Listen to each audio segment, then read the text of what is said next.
As long as your earning capacity moves faster than your expectations, you can't help but be wealthy. So if you get a promotion that doubles your income, you want to change the car, you can change. It's okay. But you don't jump from a Puro Dua to an Audi. So then the next time that you double your income again, and you jump to a Continental car. Yeah. But you don't go from local to Continental. Go to Japanese first.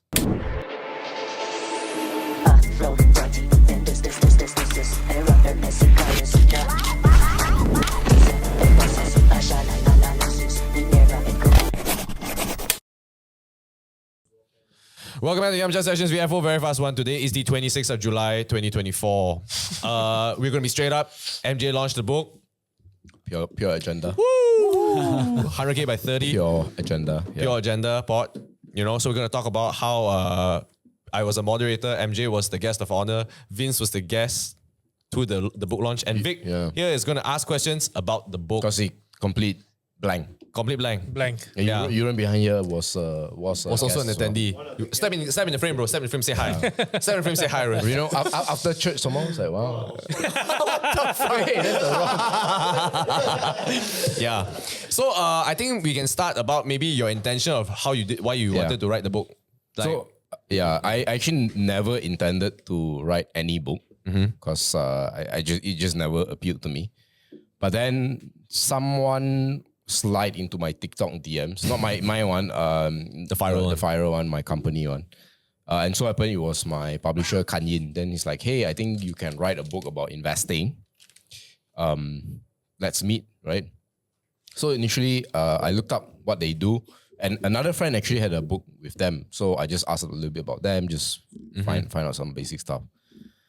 So I went and meet them. Their office is in Eco Sky. wow. KL. Okay. Met them there, and then the meeting was very good. And then, went back and forth. And finally now my publisher was a lot more excited about me writing the book than myself. So I thought like, well, I can't let this guy down now, right? So in the end, we went back and forth on the content. Then the second meeting was to finalize what it was about. That was many people ask why I didn't write a pure investing book, because that's like my bread and butter. One, they can watch my channel for that. So why would I need to create another book to educate? But then people say, yeah, but when you write a book, you encapsulate, and then of course you position yourself as an investor and things like that, right? But then I thought, even if I was the best writer on investing, right, in Malaysia, like I'm only going to be 15-20% better than the next best guy, if I'm the best, okay? So I thought, why don't I write something that's not quite in the Not market fully, round? yeah. Correct. So then I did some basic research. I thought, hey, 100K by 30. I think that's a interesting title. And some stats is that 59% of Malaysians do not have a net worth of over 100,000, which means only 41%. So 4 out of 10 people have. Are you saying in ringgit or Ringgit? This is from the World Inequality Database. Then, if you adjust just two criteria, one is you exclude primary residence. That means when you calculate your net worth, it does not include the house that you live in. Then that number definitely drops even more.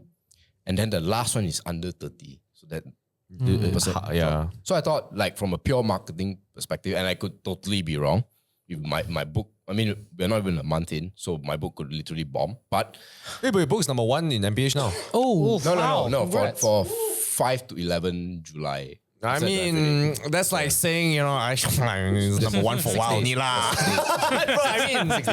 However you want to frame it, right? But you also did that without much promotions, right? Like, I mean, my channel, lor. But then the video that I post on my channel didn't get much views also. So I'm like, But I mean, as far as expectations go, it's very low. So it's like my parents or whoever asked me, hey, how's the book? I say, I don't know. I don't know how's it doing. Because for me, it's not really about that. I do it a lot because my publisher believes in me. And then the second thing is I mentioned in the physical sessions that we did that it's a goal. Two reasons. One is just something to commit to. So I had a 6 months timeline I just set myself, right? And then I said, look, let's get it out in 6 months. Partially because MPH TRX was going to open in July. Also, so if you fast forward, I needed to complete it by April, so they got like a month plus. You worked your training. timeline backwards. Yeah. But I don't need one because books you can take as long as you want. Can I just get this, give context to the viewers, right? Like, what is the pitch of this book? 100K by 30. That is the pitch. Why? How do you get 100K? Why- Well, so why do you 100,000. So most people talk about being a millionaire and get a million, right? Because it Sounds great. It sounds great, right? But I have always believed that it takes steps, right? And of course, on your way to a million is 100,000. And of course, as I mentioned, a lot of people have it. So I know it's a challenge for a lot of people, right? And then number 3 is people think that 100,000 is not a lot these days, right? First of all, it's still better than zero, which is what a lot of people have. Most Malaysians are unable to save 500 ringgit a month, That's crazy. right? So if you do the basic math, that is like 200 months of 500 ringgit. Did I get it right? Yeah, 200 months of 500 ringgit. I was Sorry, one of 2,000. I was one of the lucky ones that get to read his book before it was published. And there's this one part that will say that when you have 100,000, you have a lot of chance to do a lot of things. Yeah. One is maybe start a small little business. And as I read that chapter, it's actually me. He's talking about me. Because of the 100K, not to say that I'm rich because of that, but it gives me some kind of comfort in mind that, Breathing space. yeah, breathing space for me to try. And guess what? Because of that breathing space, I ended up generating another 100K. Yeah, and yeah, so that's one. And I gave the example, that's 10 to 15 trips to Japan, Yeah. Yeah. right? It's also, if you get any car repairs, unless you got a very expensive car, but if you have a It's not even a worry. That's the thing. Don't worry. Yeah. If you hate your boss, then you can ciao. fire your boss. It's like, okay, whatever. Right? Ciao, right? So there are a lot of benefits to this, and it's underrated, right? Because if people just focus on the million, first of all, it's hard to achieve for a lot of people. And sometimes, when you don't create steps for your goals, you give up. Like, you use a weight loss journey, right? Like, imagine if you had 15 kilos in mind to lose. You feel like a failure right now, right? You feel like a failure, right? But if you just see it as, let me take it up. Slow increments. Then you do it. So 100,000 is that one increment. And as I said, it's no joke, right? If you have that, you're way ahead of the population at any age. Yeah. Right? If you look at the stats for retirees, 55, the average is 200,000. So if you can get it when you're still working, you're like halfway the typical retiree amount of EPF. So, but we're also living in Klang Valley bubble lah. So technically we don't really see majority, right? And then maybe sometimes also people quite ashamed to talk about their finances, that type of thing. So maybe by reading it, they kind of like, they just consume what they need to get to the achievable amount of 100,000. Yeah. So I'm curious, right? Like, is this book restricted to the white collar city living people? no, I never. Let me just ask this question in a way where, if you're in Klang Valley right now, fresh grads, you start with 3K pay, but then you have education loan, you want to buy a car, you're paying rent, you're left with so little to save up then. Yeah. So how does somebody who is from fresh grad gets up to 100K? And we're not saying we're not putting a time frame on it, right? We're not saying like do it as fast as you can. But how does a fresh grad who's living in a city? And then my second question is that how does a person who's living in a rural area do that then? Move to the city. So the city is the source. No. So it's a good question, which is exactly why your question. I anticipate these sort of questions from hand, which is why chapter 1 directly addresses this. Yeah. Chapter 1 is titled N equals 1. For those of you who've gone to university and you know what the number N means, right? N just means sample size. Yeah. So when you do a science experiment, you want to have significant results, superior conclusions, your N needs to be bigger. So the more data you have, right? Like, for example, we can all agree that most Dutch people are taller than Cambodians. But if you take just 4, it could be the 4 tallest Cambodians. It could be the 2, let's say 2, it could be those 2 Cambodians are taller than the 2 Dutch, right? But if you take 1,000, let's say 500 Dutch, 500 Cambodians, there's a good chance. So most of the time we think like that, right? We think in large statistical terms, right? Like most people should take a degree because degree holders earn more. Most people shouldn't start businesses because 95% of businesses fail in 5 years or whatever that is. And that is I would say not pseudo-scientific, but that is a superficial scientific way of looking at things. And the chapter is called N=1 because at the end of the day, you know, you can hate on women and you can say women are trash and women are just out for your money and whatever, and maybe that's true. But when you go out and date, you're not dating women, you're dating a woman. Yeah. That's where N=1 is. So back to this. No matter what, everybody is an N=1. And everybody has a certain, they call it chips on the table. Yes, you might be the typical fresh grad pay, but perhaps you have a high IQ. So you can take the exact example you use. One fella got high IQ, the other got lower. The high IQ guy is going to be able to climb up faster. It depends on his field, right? Depends, right? Someone might need to pay for their siblings' education. Someone might not. So really, the starting point is that actually pretty much everybody is different. And you just focus on the chips that you have, and then you just start from there. So it's not a race in some way. Basically, everybody has it's a single player game. Yeah. Well-being is a single player game. You just gotta slowly play, like you don't compare your score. Yeah. Right? So that's why I thought that it was important to start with that chapter, because if I go into the numbers and how to straight, right? You don't set up. I don't set the reader's mind up. But to be fair, I think a majority of your book has. You would think that because it's 100K by 30, right? There's more numbers in the book, right? Compared to the letters for the title, lah. But actually, a majority of the book is mostly just stories, right? Yeah. Because it's kind of like how people absorb it. You know, when you read it, it's like, oh, I can relate. Or I know someone that can relate in some way. More just tweaking how you look at money and the way. Yeah. So it was spend. a conscious decision which made the book actually a bit more difficult to write. So when I start a chapter, I always think, what's the story? It's not as easy because if it's just about the content and the lesson and all that, it's very easy, right? Don't know whether the first chapter was a homage to Jen and I because I go to Japan a lot. Because it was very accurate. It's like John and Jen go to Japan. I'm like, wow, shit, man. I'm reading my own story here, man. Yeah. But So you guys were mentioned, but I thought it was good because it's like 2 J's and then it's like Japan also, right? It's better than Jack and Jill lah.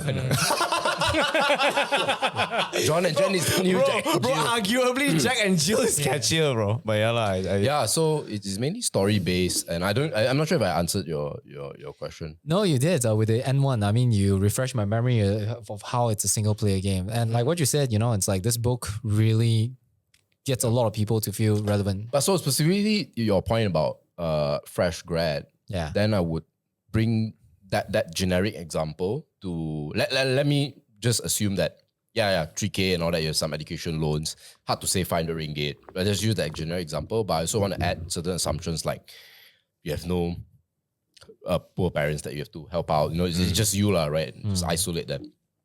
Then I would bring them to chapter 3, and then chapter 4, and then chapter. What's in chapter 8. 3? So chapter 3 is about learning how you can earn money. And one of the big lessons is, my every chapter has a chapter encapsulation. I love that. So it's like so helpful. Just like 4 or 5 lines of like what's bullet it about. point. That's it. Because I know, especially the way I write, even the way I speak, sometimes I bring people on a roller coaster and sometimes they don't catch it. So that's why I decided to add that encapsulation at the end. So chapter 3 is about earning your mind, not so much with your time. And in fact, the first picture on that chapter was this famous story called Pablo and the Well, or was it? So I used ChatGPT to produce A majority of the images I can tell from ChatGPT. Yeah. So anyways, there's this famous story of Pablo and forgot the other guy. Let's go and Richard, right? So it was about how Pablo's it's called Parable of the Pipeline. Yes, you all can Google. It's a YouTube channel. So Pablo's a small guy. He's a very small guy, and then this other guy called Richard is a big guy, right? And both of them were tasked to bring water from the mountain to their village. So every day they would have to go up, carry buckets, and then they would take water, and then they would go down. So you can imagine who has the advantage, right? Richard has the advantage. And so over time, you can see the amount of water that Richard brings is a lot. It's a lot. And then, he works hard, and then of course he feels good and things like that. So what Pablo did was he said, you know what, I'm actually not going to carry any of this. And what I'm going to do is I'm actually going to spend time building a water slide. So when he was building a water slide, Richard was laughing at Pablo. Like, what the hell? You're being unproductive, right? So of course, after a while, Pablo built the water slide. Oh, he never understood the bigger picture, lah. So what is the lesson here, right? The lesson here is that when you go out to work, just don't be a Richard. And many people are like that. Why? Because you are taught, study, work hard, get money, your job, and do well. And you don't realize that you're falling into that trap. And the people who, whether you're in corporate, whether you're doing business or whatever, people don't work hard. That's not like how they do things.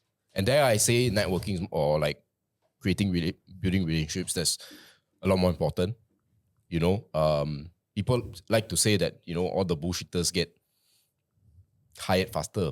Yeah, well, it's called what you call communication is called what you call bullshit is called communication. Yeah. Right? Okay, no doubt there are some talkers and bullshitters, and they will be called out eventually, right? But there are some people who can articulate well. You can be good at what you do, but if they learn how to communicate, then that's it, right? Your guy doesn't really need to carry more buckets, right? Guy's building a slide. Yeah. So he's building a slide, right? Yeah. One example I like to give is also Michael Bloomberg, the guy who created Bloomberg. At his first job, he just stayed back every day so that he can just chat to the boss. And then eventually, I think he invested in him, and you know. What the shit? Something Serious? Yeah, all because he just stayed back and talked to him. Wow. So how I sort of applied it was that I offered to work for free lah. Yeah. Straight away, it's like I'm like putting myself in a different category. I say I work for free, and I'll be as productive or even more productive than a fresh grad. Now, if I go to an employer, it's very hard to say no, right? Very, very hard lah. Yeah. In fact, they actually like feel bad. They still pay. They still pay. Yeah. So anyways, so that's why chapter 3. Chapter 4 is about then learning how to save money, because you might think it's hard to save, but sometimes when you look carefully, because as you progress, your pay it goes higher, but then how come you're still paying 500, right? Yeah. Why are you still saving 500? Right? If you double income, you still saving 500, something's wrong, Dima. Because you could survive on a lot less, right? Yeah. That's how the math works. So let me say when I just chapter 5, sorry. 3, 5, and then 8 is about running business. Let's say if you don't like the corporate path, then go for 8. Yeah. Actually, you answered kind of like the question I wanted to ask also, right? Because basically the book talks about a lot about like investing. So the perception is like, oh, it's investing, right? But actually it talks a lot about business because it's about wealth building too. Only 1/3 of the book is about investing. Yeah. But before we get to the later stages of the chapter, right? Maybe I want to bring you back, understanding as more of an author of the book. Yeah. How did you spend your time, or how did you get about, drafting the entire book? You set before number that of I words. copied. So this idea of what do you mean copied, bro? So for example, you know how it's structured, like every chapter needs to have a story or something like that. And then chapter and encapsulation. These are taken from various sources. You mean the structure lah? So I live by this principle. Like if I'm going to do something that I'm completely new to, which is authorship, I have no right to be original. Learn from somebody. In fact, I got and it's very important not to have the creator's ego. Like, oh, you want to be original. You have no right to be original. And I'll tell you why. One of the least original people in the world is Steve Jobs. If you look at his iPod, it's a direct copy Walkman. of no, it's not the Walkman, it's Braun.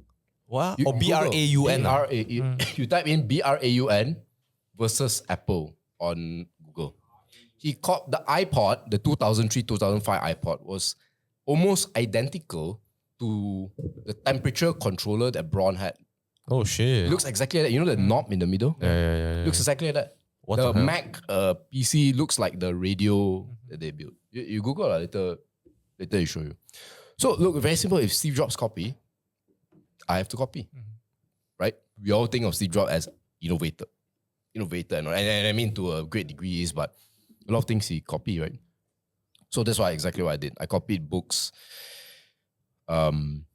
like and then you sort of incorporated. Then I just write, copy homework, but don't make it seem like you copied it. Of course. See, this is from the 50s, by the way.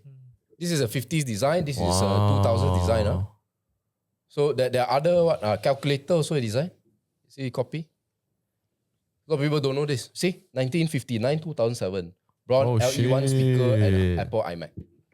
Wow, but it looks quite slick though. I mean, you could call it a copy or reinventing. Remix. Yeah, so. Yeah.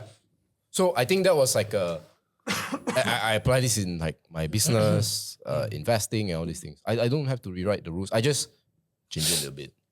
To be fair, I feel like I copy a lot of shit in my life. Like the vlog thing.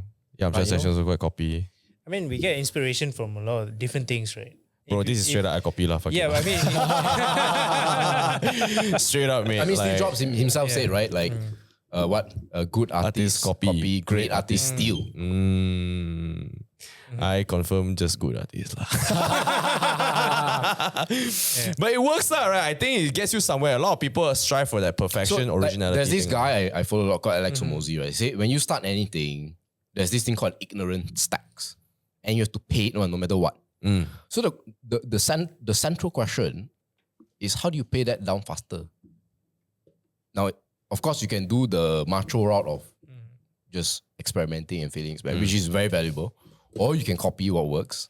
And so then your experimentation is a lot lesser, and then you just reduce the time for you to hit the mark that you want. That's it. So I'm not saying that my book is gonna succeed, right? It's still early days, but that's how I did it. So that's the basic idea. In fact, there were a lot of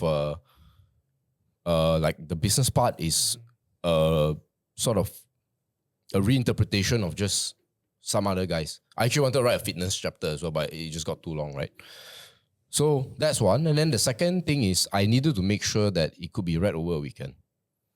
Yeah, it's an easy pick. It's an easy pick up to read. It's 290 pages, sound long, but the fonts are big. Right.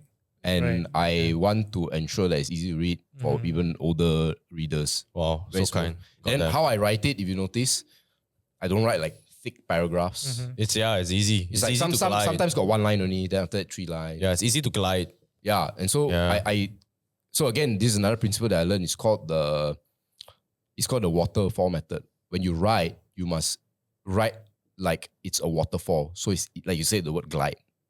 It's purely intentional. Yeah. I write as if that you can just waterfall the thing. Yeah. So you can, hey, one page done already. Do you remember the day we met?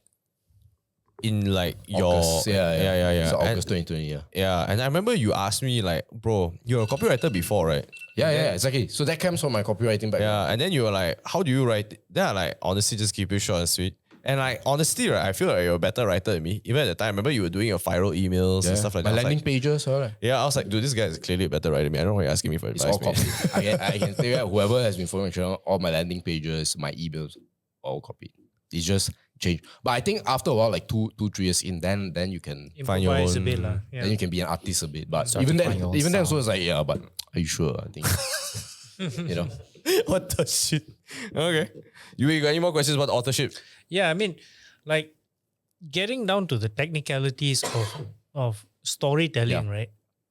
Was there any sort of back and forth going back with the publisher? What was the relationship like? So actually, there's not a lot of back and forth. It's actually very, very smooth. And this one is exclusive. Chapter 4, I knew would be the most controversial chapter. So when I sent it to my publisher in early April or end of March, I not only tell them to look at chapter 4, I told them to make sure that Adrian, who is the owner of the company, sees it as well. So they showed that, and then no problem. What was chapter 4 again? It was about Malaysia. Oh. So the reason I include chapter 4 is because many people feel that, especially if you're not privileged, you feel that Malaysia is not a great place to build wealth, right? Which is absolutely false. But then it was mainly targeted to non-Malays, non-Bumiputras, and say that actually you got it pretty good.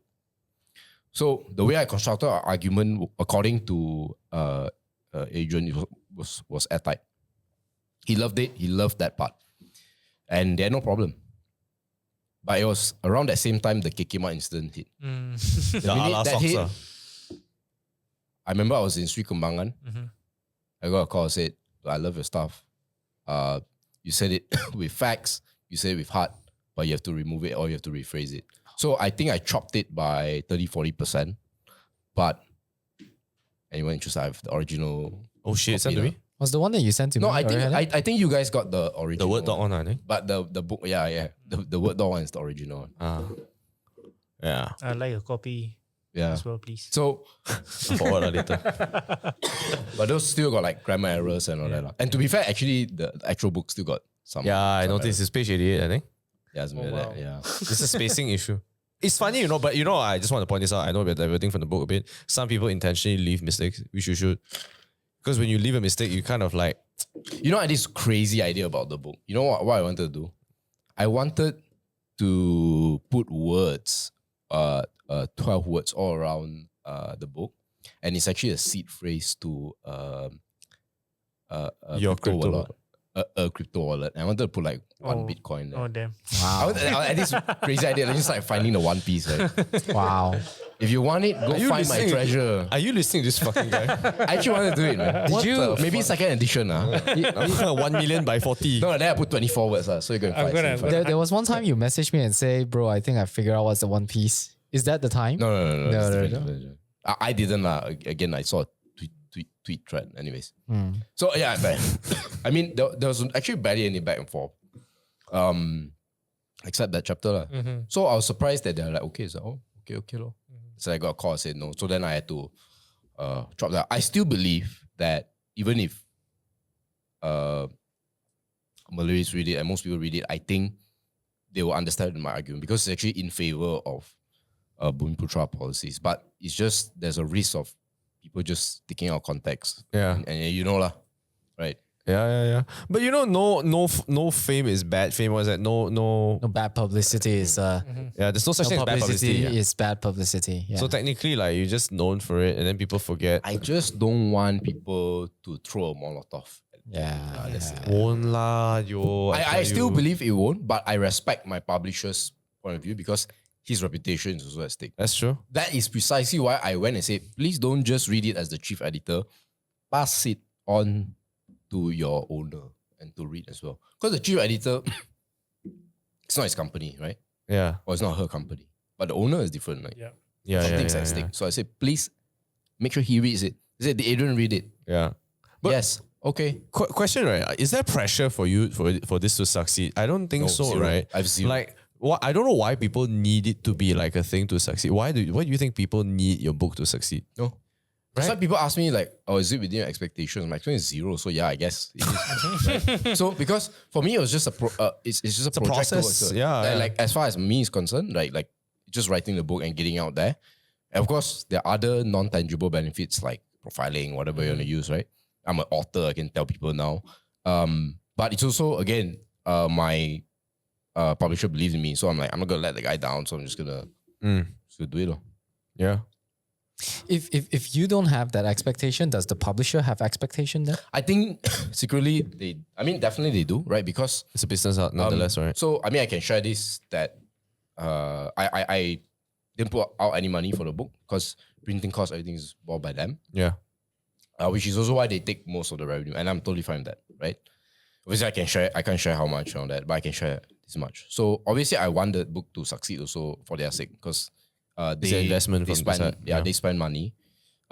What I use was my time and that's it, right? So if it doesn't do well, then you can say that I'm a failed author, right? That's the worst that I get. But for them is they have picked a failed author and they've Lost earned an some investment. money. But of course, they're in the business for long. They are also smart about how they plan their inventory, right? They're not gonna like spend so much more if they don't get the traction. So I would imagine that's what they would do.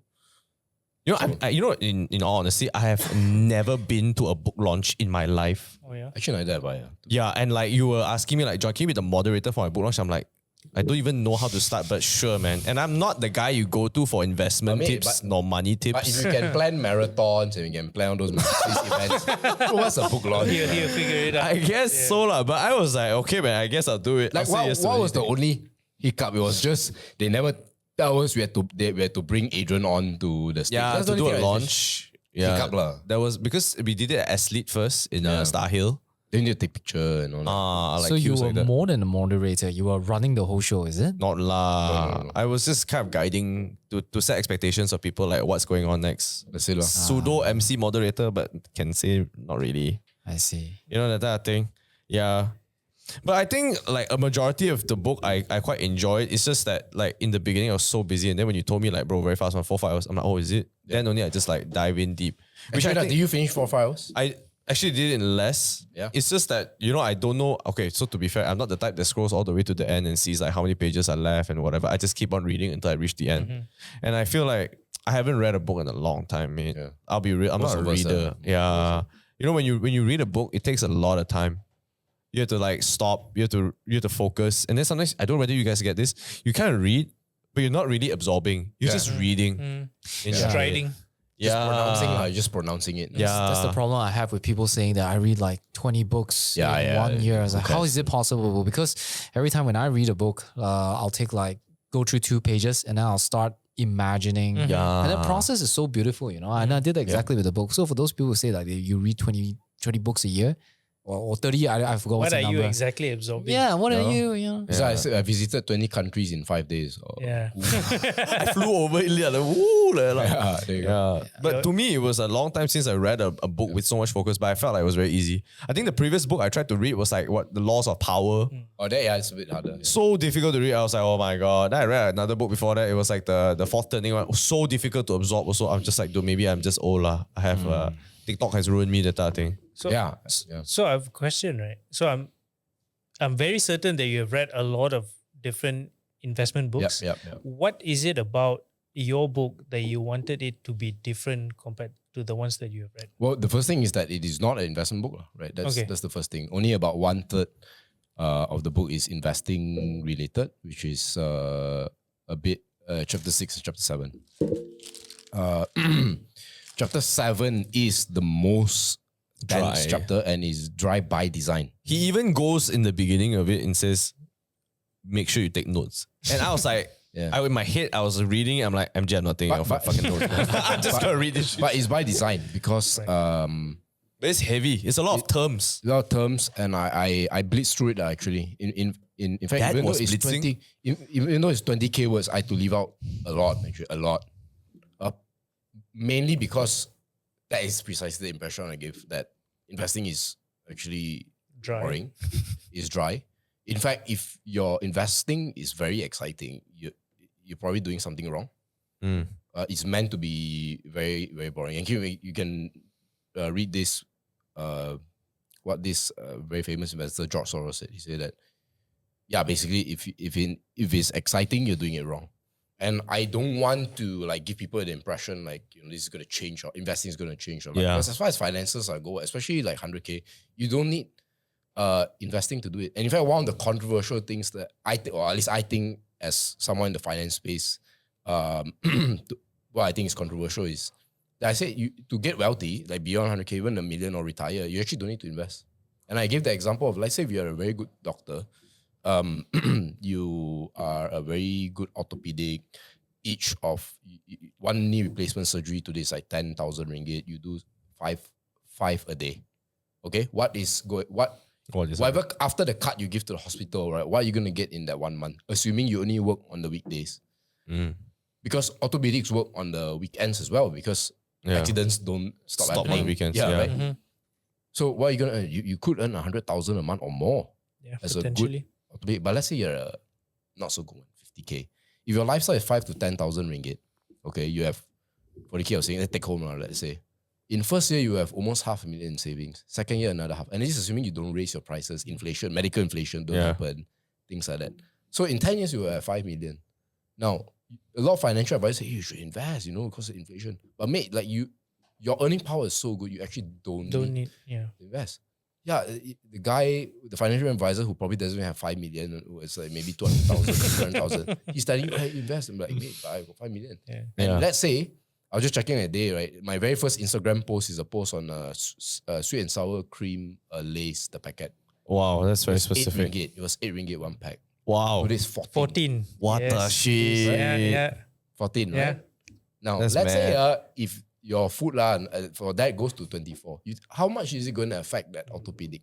Nothing, bro. You'll be like, oh, you complain, oh, I used to buy it. Chicken rice is 25 ringgit. Oh, right. I suppose the technical learned investors would say they would leave out certain KPIs, very important KPIs like what is your earning power, right? I think precisely like what you said lah. If you have the earning capacity, you may not even necessarily invest Honestly. if you have the earning capacity lah. Yeah. In fact, for a lot of busy professionals, they might be swindled because people know they earn a lot. So they go to them, hey, like, don't you want to double your money, triple money? Then like, yeah, give it. And doctors are some of the worst investors. They earn a lot, but they're just not good with their money. I think it's a lifestyle thing as well. Sometimes people, you earn a lot of money also, right? If you feel, I remember like my ex-boss telling me this, it's like, you know, one of the most difficult things in life is like your lifestyle change. Yeah. It's like things like that. Once you go, if you like, for example, like, I don't know, right? Like you use a certain type of detergent, then you go up like a nicer, like, I don't know, a premium version of the detergent and you use it. And then you're like, no, man, I can't go back to that old detergent, that type of shit. Then it's so difficult because it's like a personal choice. And you're not even flexing, bro. You're not even flexing to anybody. It's just like what the fuck is this shit? Mate. It's a moth. Yeah, I think it's probably, I fucking hate butterflies and moths. So basically, I think it's very difficult no matter how much money you earn because you slowly scale upwards. Yeah, so to that, there's actually nothing wrong with upgrading your lifestyle. You just need to upgrade it slower. Right? Again, I'm copying from Morgan Housel. He's a very, very good author. In fact, I copied some of his book as well. As long as your earning capacity moves faster than your expectations, you can't help but be wealthy. That's what he said. So if you get a promotion that doubles your income, you want to change the car, you can change. It's okay.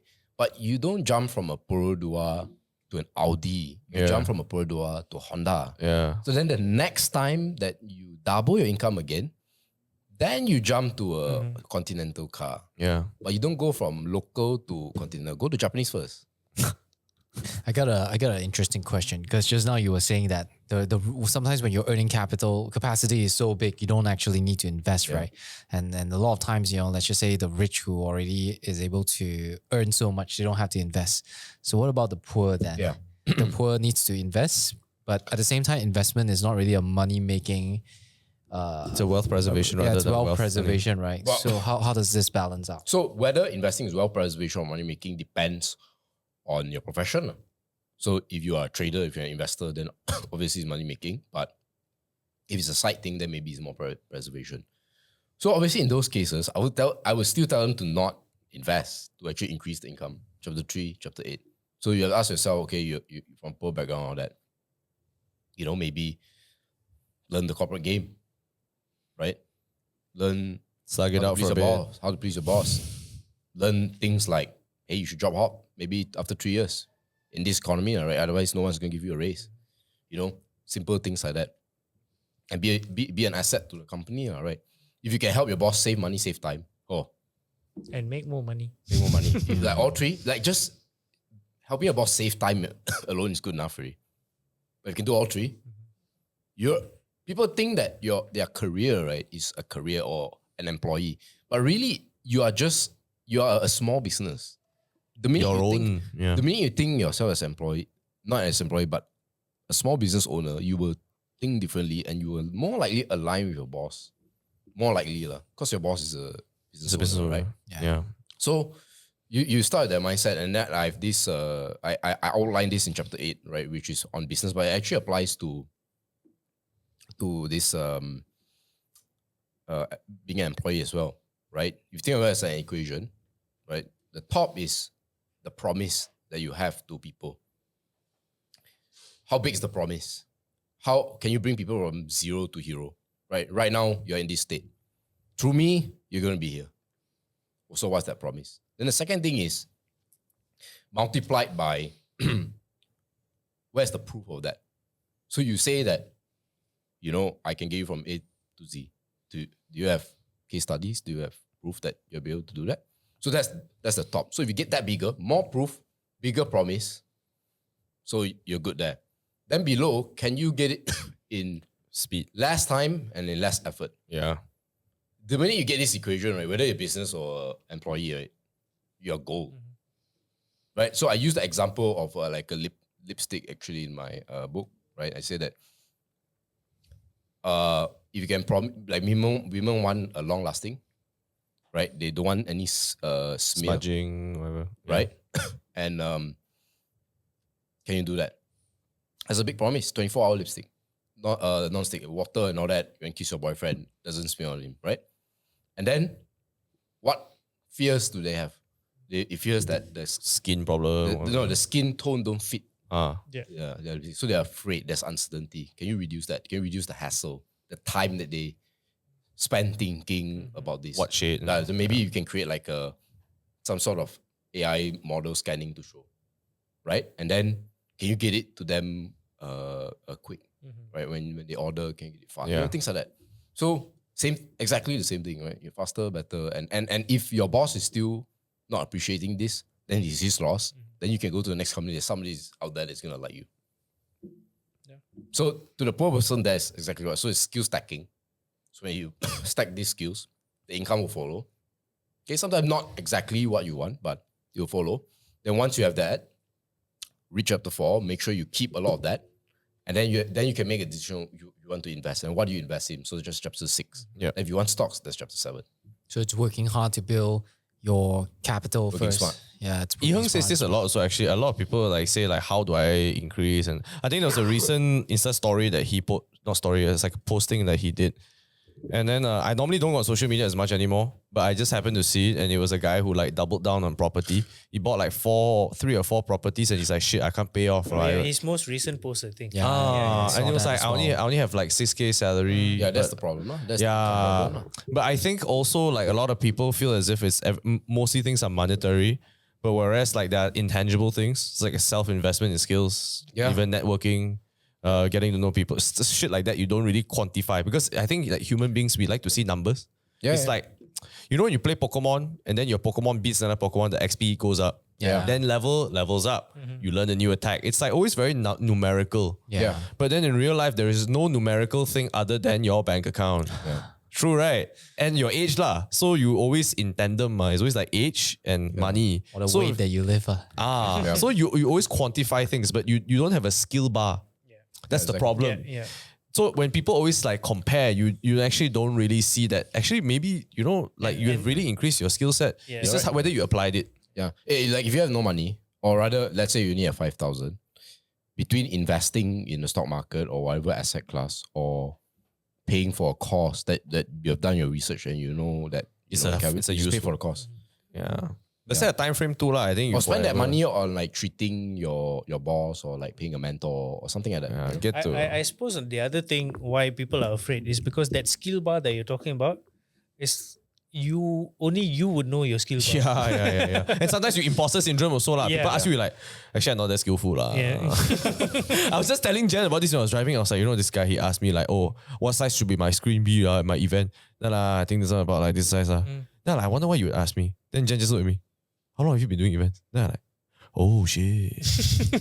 Fuck. Feel quite imposter, you know, after a while, right? Yeah. Then only when you really think about it, like, wow, quite long. Yeah, stuff like that lah. Skill set wise. I don't know. I think we've probably surpassed the 30-minute, and then Nick's gotta go. But I feel bad, right? MJ, you wanna last words for your book for people who are fans? Is there an audio book coming out, bro? Whoa, that's I a did good idea. ask. Yeah. I mean, it's not in the talks, but I've talked to them and they are open to the idea. Let's do it, please. Yeah, and maybe different languages. I differ from Joe Rogan. You can get someone to do it. It's fine. Got EPUB? Use the Rogan voice. I don't know. No. So it's purely physical. Okay. Yeah. Because at least the first 3 years, we don't want any like Cool. Competition. WhatsApp forwarding of the PDF. You know. Well, I think audiobook will help. It's very tough for me. I actually feel it's so difficult to read. You know that's one you can not really a worry, but that's one question that I have is that will my book sound good? Because one of the key things that I unfortunately didn't copy, which I should have, is to read it out loud. So Mark Twain has obviously one of the best authors of all time. Yeah. It's not even his real name, but yeah. He has this rule that he would read out every paragraph to his children, and if they doze off, he's cutting that away. And then Jeez, that's brutal, man. yeah, but if I did that, I think it wouldn't be 6 months. Right. So You see? Audiobook is hard because nowadays people just don't have time. You gotta run. definitely I've brought this up to them and they're open. Yeah. I've just not advanced the conversation. So today is the 24th of July, 26th of July, 2024. You know, when the audiobook comes out, just look for a recent posting by MJ. I think the final words is just, it's an easy read, right? It's not meant to bombard, like most finance books, not there to bombard you with terms. And in fact, if you want the terms and the technicals, honestly, you don't need a book for that. You can Google it. And you got your YouTube channel too. So I share stories and I focus on the emotion precisely because personal finance is more personal than finance. The math part, right? Look, if it was math, right? Honestly, it'd be solved already. Yeah. But it's very emotional, right? It's very personal and everybody have their own scenario, right? So difficult. Is 10K a good salary? Man, what a loaded question, right? Yeah. Some people are happy with like 5, but they know how to save so well. Yeah. Like I know a guy, he's like got a kid, wife, lives so far, and he's like, 6K enough. I'm like, whoa. Yeah. Mad, bro. Mad. Correct. And I gotta say, like one of the interesting read in the book is that the gin and tonic story. Oh. That's a great story. Oh, yeah, absolutely. Envy is the... I would say that was that is the longest story, I think, from Michigan. Felt like... Chapter 1 is Felt John like and the Jen. hottest... Chapter 2 is gin and tonic. Chapter Hot story though. 3 was my my experience. Chapter 4 doesn't have a story. 5 is Karate Kid. Oh my God. Yeah. All right. And the rest is for the viewers to read. Yeah. That's for the I'll link the where you can buy the book. Is there a link that they can buy online or whatever? Yeah. I'll pass the link. But they're in all major bookstores. Cool. So apparently I was just notified today, it's also in Kinokuniya, Singapore. Wow. Damn. Cross the river. Sing dollars, but they're going to convert. It's not going to be 55 Sing. So it's like, oh. We gotta get you to a daily catch up or something. Wow. but like honestly, again, I have no expectations. And guys, if you find some issue in the book, whether it's grammar or whether it's writing style, or whether I miss something out or whatever, you know, Or the just formula. let me know. Ooh. It's okay, one. The book is still small, so you let me know so I can fix it in the second edition. Yeah. All right. Don't forget to like, comment, and subscribe. If just check out MJ's book as well. Link is in the description. Peace. Peace. No war.